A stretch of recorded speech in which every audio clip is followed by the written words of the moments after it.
Hi, thank you for your interest in scouting. My name is Doug and I'm a Cub Scout leader from 9th Brighton Scout Group in Melbourne. In Cub Scouts, my name is Bagheera, as our program is based on the Jungle Book by Rudyard Kipling. We've designed this video for families who'd like to learn more about scouting and to give children an opportunity to try scouting. I'll give you an overview of Scouts, then I'll run through a bunch of activities that we do on a Scout night. I encourage your kids to join in at home. If they enjoy the activities in this video, subscribe to Scout TV and join me each week for a free live Scout program and sign up with your local Scout group. You can find these details on the Scout TV website, scoutstv.com.au, and the Scouts Victoria website, scoutsvictoria.com.au. Before we get to the activities, I want to take any parents watching through the benefits of scouting.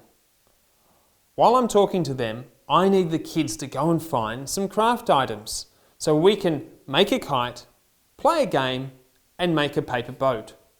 What you'll need is 2 or 3 pieces of A4 or A3 paper, a pen or pencil, some sticky tape, a wooden skewer or small stick, some light string to fly the kite, a small streamer or other lightweight material for the kite tail, some scissors or a hole punch, and a piece of rope. It could be dressing gown cord, skipping rope, or thick string.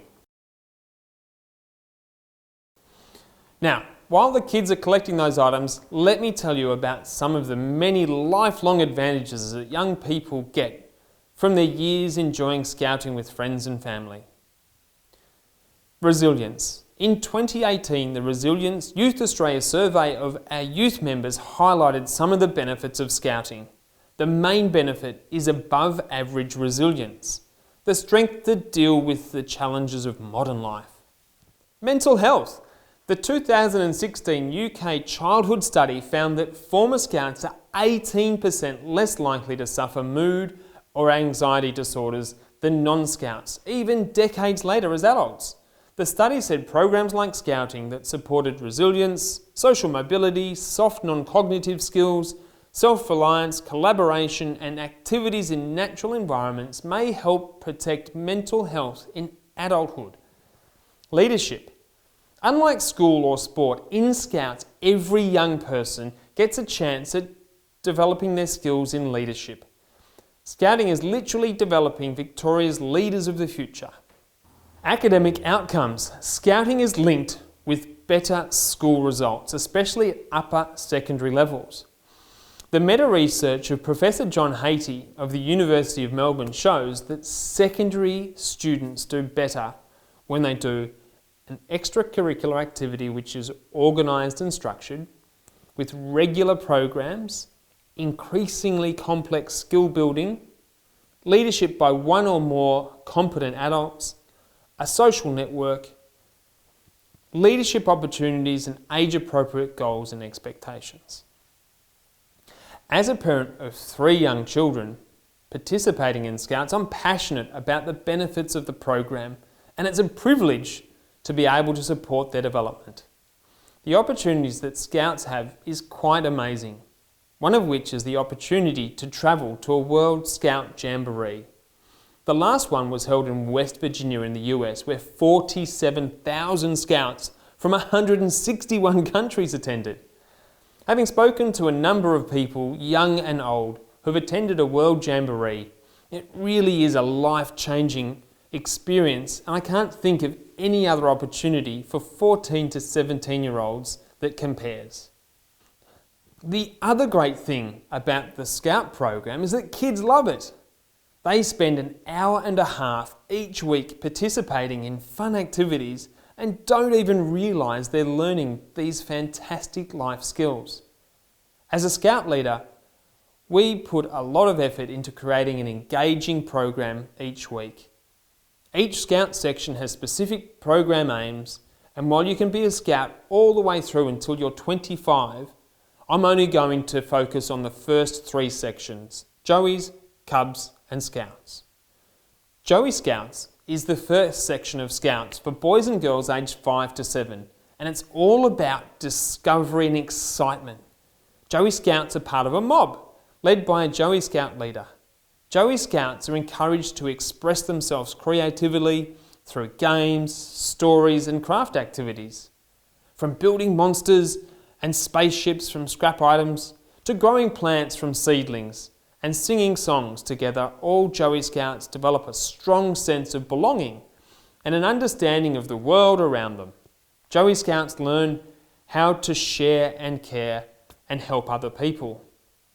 They also learn how to recognise native birds and animals. They develop an understanding of the impact of our modern world on the environment. Some Joey Scouts might even get the opportunity to have their very first sleepover with their mob, an important and fun first for developing independence. Cub Scouts is for boys and girls aged 8 to 10 years and focuses on exploring and outdoors, discovering and learning interesting things. Cub Scouts belong to a pack and begin to learn leadership and teamwork in small teams. If you enjoy fun games, learning new skills, then you'll love being a Cub Scout. You'll get to go on camps with your pack, and you might even attend a cubbaree camp with thousands of other Cub Scouts.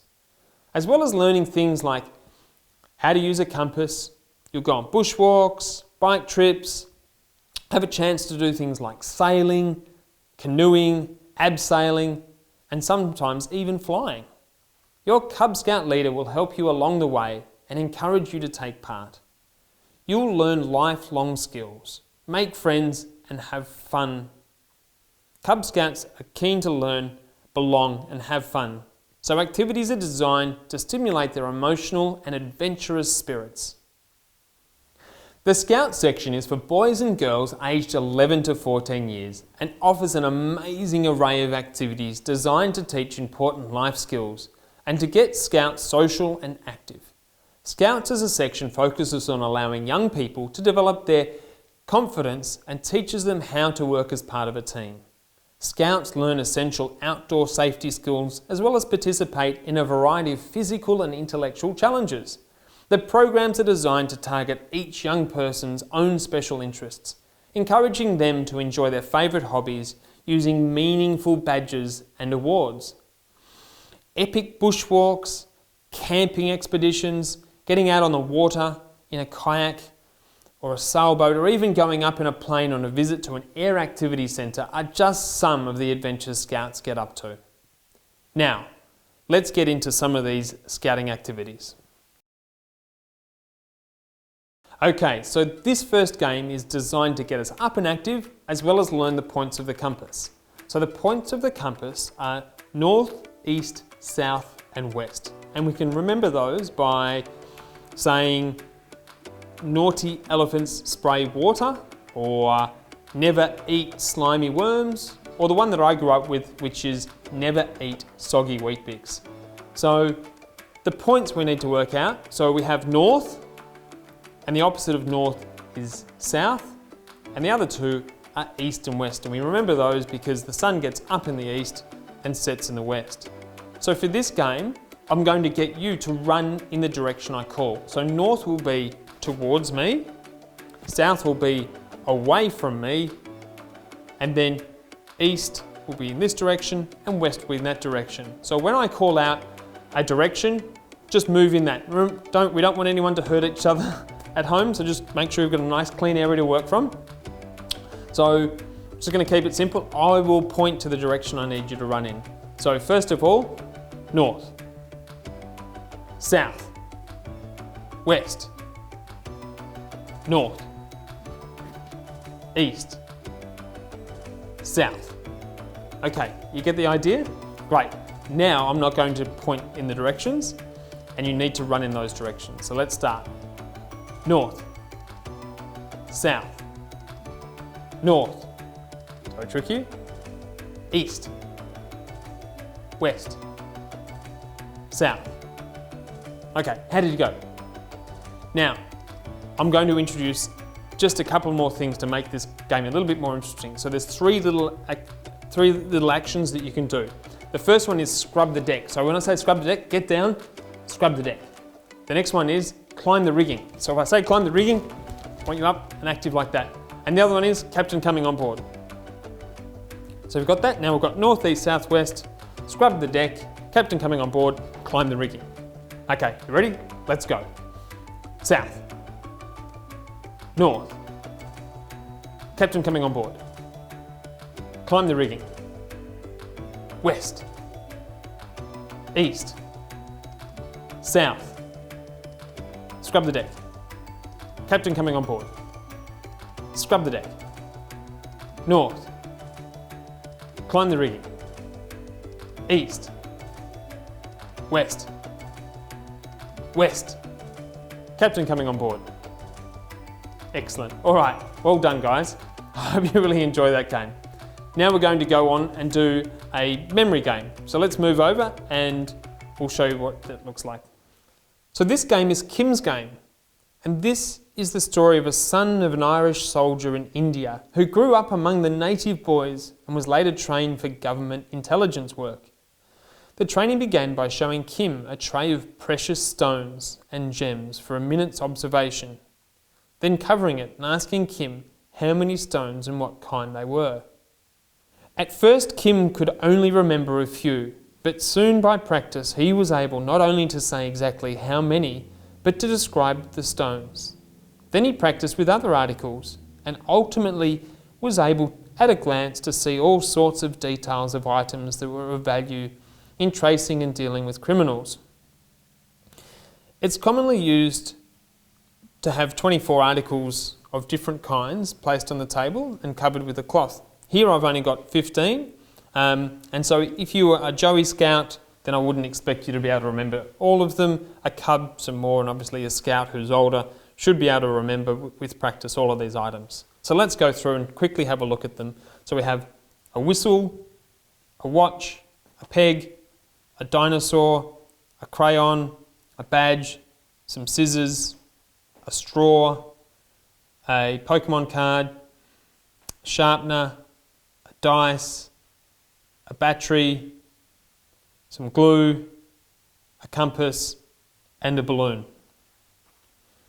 So I'm going to give you 30 more seconds to just have a look at those, and then I'm going to cover it over. So just concentrate having a look at those items. I'll cover it up, and then if you've got your pen and paper that I asked you to get before, we'll then write down as many of these items. So keep looking, just put them all into your mind. Okay, now I'm going to cover them up.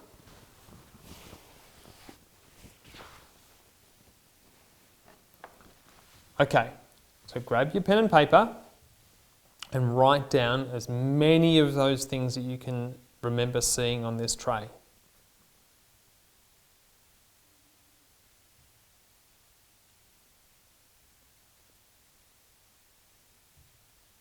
So keep going, see if you can remember them. What can you remember? What was the first thing that I said? What were the blue things that were on the tray? Can you remember seeing any blue things? Any shiny things? Any craft items? Anything you might have in your pencil case? Give you a few more seconds. Any red items? All right. I'm going to uncover it and see how you went. So, did you get the whistle, the watch, the peg, the dinosaur, the crayon, the scissors, the badge, the straw, the Pokemon card, the pencil sharpener, the dice, the battery, the glue, the balloon, and the compass? I don't expect that you got all of those, but one of the things that I do to try and remember these things is to write a little bit of a story, or put a little story into my mind about all the items. So I might say, once upon a time I was walking along and I heard the whistle of a train, and I looked down at my watch and saw that it was dinosaur o'clock, and it was an orange dinosaur that I saw who was drinking out of a straw and had a funny looking badge, a Pokemon badge, that had been glued on to a balloon that he was holding. And the dinosaur didn't know where he was, so he had a compass to see what direction he was looking for, because he was looking for a battery which was pegged onto a line. And what do we have? He was sharpening his crayon perhaps and rolling a dice. And so then when everything's covered over, you can go back and think about that story. So the story was that I heard a whistle from a train, and I looked at my watch to see what time it was, and there was a dinosaur drawing with a crayon, sharpening a crayon with a pencil sharpener, and he was drinking out of a straw, and he had a badge on a balloon. So you think about all those things and you can easily remember those items once you've covered it up, if you've got that story in your head. All right, thanks for that one. Let's go and have a look at another game. Okay, so now we're going to go through some knots. If you know a little about scouting, you'll know that we teach lots of knots. And knots that we teach are knots that we use in everyday life. So the most common knot that we will tie is the reef knot. And if you look on the badge here, the reef knot is actually on the World Scouting logo. And the reef knot is a really easy one. So if you've got your piece of rope or string or any sort of material at home that you can practice along with, I'm just going to take you very quickly through the reef knot. And so the reef knot, we just say very simply, we go right over left and we tuck that under, and then we say left over right and we tuck that under. And that gives us a beautiful reef knot. And when we push the rope out, we can see these loops that are formed. If we don't do the right thing with our lefts and rights, we end up with what we commonly call a granny knot. And the granny knot slips out quite easily. If I've done a beautiful reef knot, left over right, right over left, when I pull on that, it's going to hold quite well.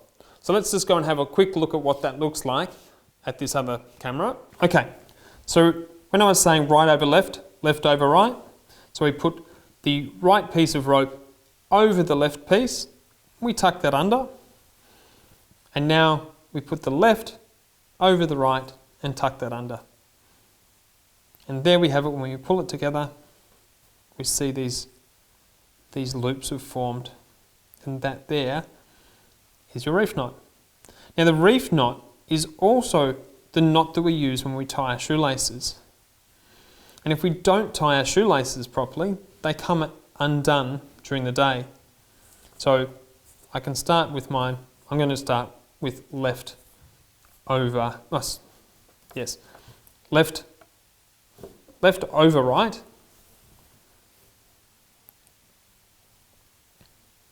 and then right over left to tie my shoelaces. We can see the loops in there, but that is the knot. If we use the reef knot to tie our shoelaces won't come undone during the day. Now I'm going to take you and have a look at the bowline knot. So let's do the bowline knot. So this is a knot that we're going to use when we're tying our kite string to our kite later on. It's a knot that we use when we want to form a loop that's not going to slip. So we have a little story about how to do this, and it's about a rabbit that's looking for some food. So first of all, we need to form the rabbit hole. So we create a loop in the string, that's the rabbit hole, and that loop needs to be going over the top of the rope. And then this end of the rope is the rabbit. So the rabbit comes up out of his rabbit hole to look for some food. He looks around, doesn't find any, and there's a tree. So this piece of rope's the tree. He looks around the back of the tree and still can't find any food. So he goes around the back of the tree, remembers he's got some food in his back in his hole, so he goes back down his rabbit hole. And when we pull all of that tight, that has formed our bowline. And so when I pull that, it doesn't slip.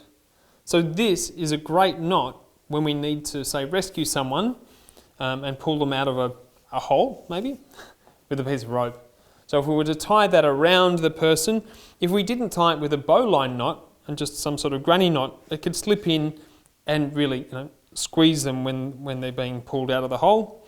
So again, we need to create the rabbit hole, and then we have the rabbit coming out of the rabbit hole, around the back of the tree, going back down the rabbit hole, and we pull that tight. We've created the bowline, and so when someone's pulling on that, it's not coming in and squeezing me and they can rescue me. So let's have a look and see what that looks like in detail.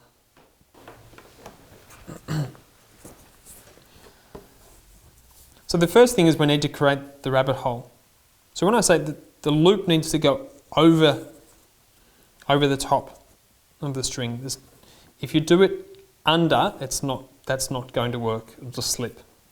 So we create the rabbit hole by coming up and over, and so this is the rabbit's down this end. So he's got to go out of his rabbit hole. So he goes out of his rabbit hole, he goes around the tree looking for the food, and then he goes back down the rabbit hole.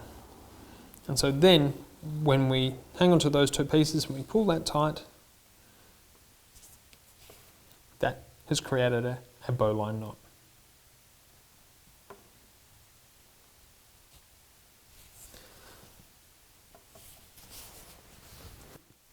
One of the things that we teach our scouts is how to care for their things. So, in this case, how to care for their rope. We don't want them just, wrapping their rope up and throwing it into the bottom of their bag or something like that. We want to teach them how to take good care of their things so they don't break. And so this is a great thing for any cords and ropes and things like that you have around at home. So just to look after it and keep it safe and secure, is we coil the rope around our hand. If it was a longer piece of rope, you'd do it around your arm just to get all these loops. And then when we've got a little bit of rope left over, we squeeze the rope together and we start wrapping the rope around what we've created. And then we form a loop and poke it through the rope, pull it over the top,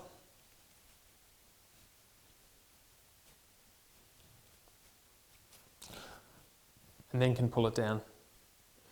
And so, we teach kids this, the Scout children, how to do this because we want to make sure that their things get looked after.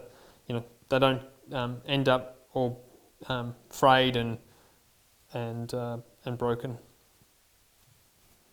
So now let's go on to making a kite. So in this activity we're going to make a kite. So we will use the bowline knot that we've just learnt.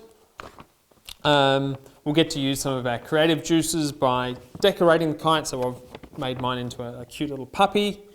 And so what I need you to get is the string, a piece of A3 or A4 paper, a piece of streamer or ribbon for the tail, a wooden skewer or a stick to give the kite some structure so when we fly it doesn't collapse, and some sticky tape. Also either some scissors or a hole punch so we can put a hole in it so we can tie the string through.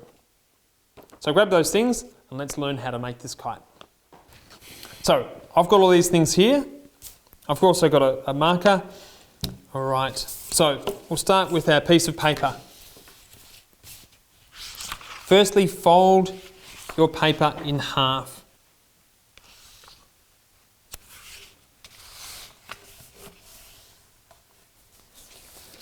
Now, with the paper edge, we need to fold it on an angle. If I draw a sort of a line here, it's going to go somewhere like this. And these become the wings of the kite. It doesn't matter so much exactly where that line is. So we fold that down like so. And we turn our piece of paper over and just match that wing so the two wings of the kite are the same. And so that is now the basic shape for our kite. Now if you get your sticky tape, the first thing we're going to do is sticky tape, staple it together. So we fold one bit back out,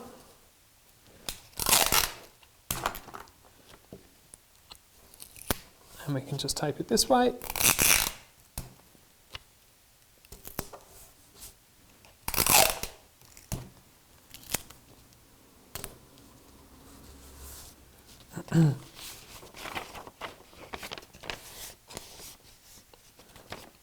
And so now that's held together. We can see the shape of the kite there.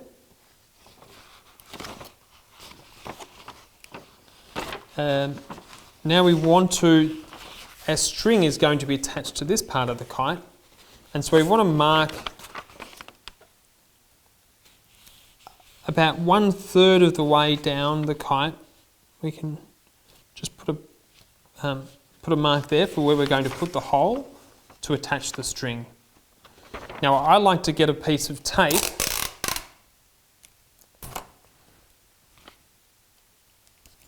and tape over that so that when we put the hole through, it's just got a little bit of strength there rather than the string just pulling straight through the piece of paper.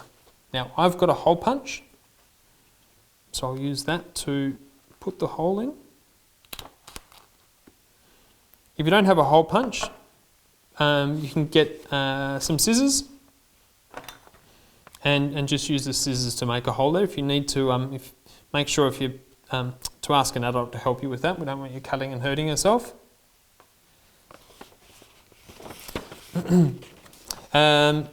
So now we need to get a skewer. If you don't have a skewer at home, you can find a little twig.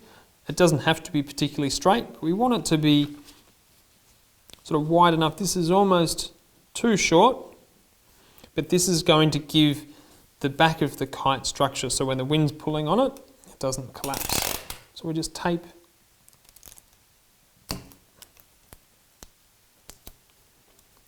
this on.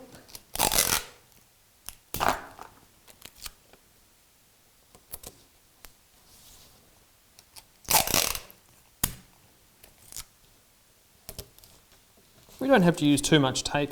I've taped it to the table, but just enough.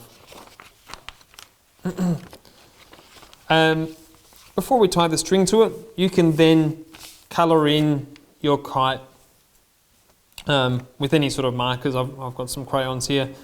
As you saw with the one that I made previously, I'll grab that one. I've just drawn a dog, but you could just put all sorts of colourful rainbow colours onto that. So that way, when you're flying the kite, you'll see some beautiful colours on your kite.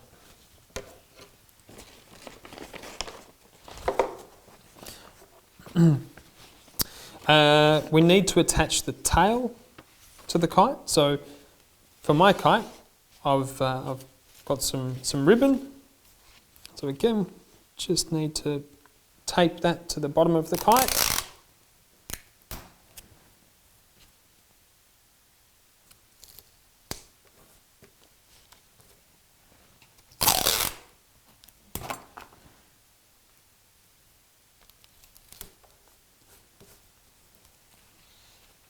And you can vary the length of the tail of your kite. You want it not to be too short. This will give the kite some stability when it's flying. So we've now got hopefully that's on there nice and tight. We've got our skewer or our stick to give it the structure there. It's all taped up. And now we need to tie our string. I've just got a very short piece of string here just to demonstrate with this one. Obviously you want a nice long piece of string so that when you've got a breeze going, your kite can fly high into the sky. So I'm going to bring the string through this way. Now, if we were to tie this with what we call a granny knot, it could come loose and therefore your string is going to detach from your kite and not provide a very good fun flying experience. So again, when we tied this knot, first of all we had to create a loop over the top. So we've got our loop, and then we had our rabbit. So our rabbit came up through the rabbit hole. It had a look for its food, it was looking, went around the back of the tree, and then it went back down the rabbit hole. So if we grab the two ends of the rabbit and pull that together, we've now used our bowline knot to create a loop through for our kite. And then we have our kite. I'll just show you what our new kite looks like on the other camera. Okay, so here we have our finished kite, although I haven't coloured mine in, so spend some time decorating that so when it's flying you can see the beautiful colours. You can experiment with different length tails in your kite. If the one that you have isn't long enough or it's a bit heavy, then just carefully untape it and put a new one on. We've got our skewer giving us our structure. We've used our bowline knot to tie it so we can see it flying through the air. And if your string isn't long enough, then again you can untie your bowline knot and get a longer piece of string. But yeah, so if it's a nice day outside or tomorrow, go out with your kite. Make sure you look up. We don't want you flying kites into overhead power lines and things like that it can get caught in. So go down to your local park, or if your backyard's big enough, and have a fly of your kite. Next, I'm going to go through and show you how to make a paper boat, and there's a little story that I want to show you. So I'm just going to grab some paper, I'll come back and show you that. Okay, so here I have got a little paper boat that I've made.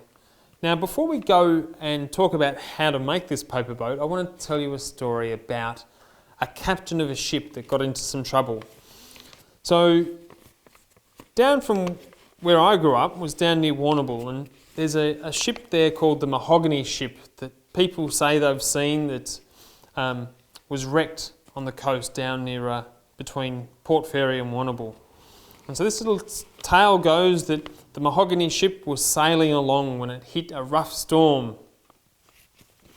and it hit a reef, and the front of the ship was torn off, and the captain and all the crew were a little bit concerned that they'd lost the front of their ship, and without the front of the ship it was a little bit out of control, and the ship spun around and the other end of the ship hit the reef, and it was torn off as well. At this stage the captain made sure that all of his crew were safely in lifeboats, and they all rowed off to safety. They looked back and saw the ship with the captain on board bobbing around in the ocean, and the storm blew and the top of the boat was ripped off, and the boat sank down into the water, and all the crew looked and searched to see if they could find any sign of the captain of the Mahogany ship, and they never found the captain. The only thing that turned up, that washed ashore, was his shirt. So let's go and have a look at how to make a boat and how to turn that into the captain's shirt. So I'm using A3 paper. It works a little bit better with A3, it just makes it a bit bigger, but you can use A4, that's absolutely fine.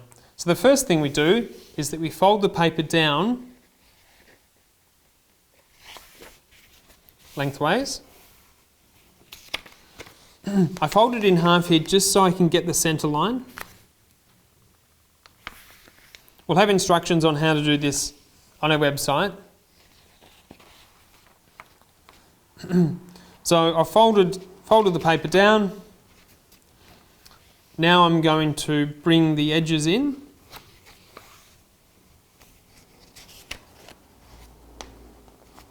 Into the centres like so. And then I just want to fold one of the bottom pieces up on one side, and then turn it over.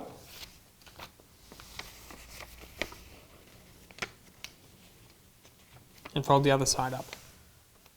So this looks a bit like a captain's hat now, but it's not quite finished. Now, put your hands in and fold it out to make it like a diamond. Just fold these pieces under. Turn it over, fold these pieces under. So we now have a diamond or a square. And on each side, we can then fold the bottom half up, flip it over again, fold it up. So now we're back with a little triangle. And this is a bit that's a little bit tricky. So again, we can open it up at the bottom. And when we open it up, we can then, with a little bit of work here, now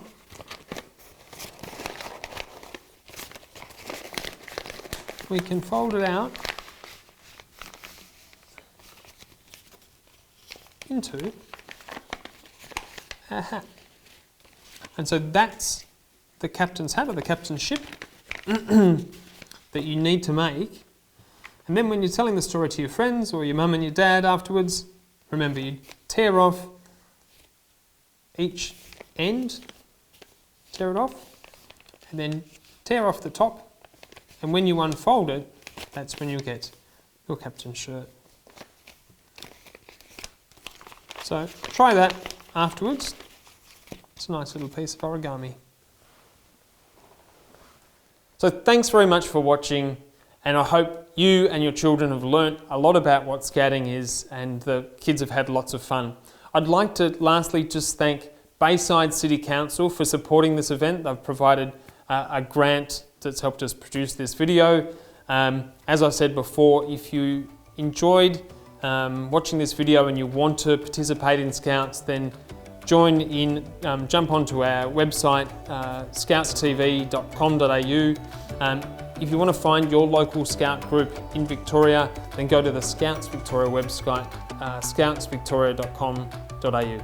Thanks very much. See you soon.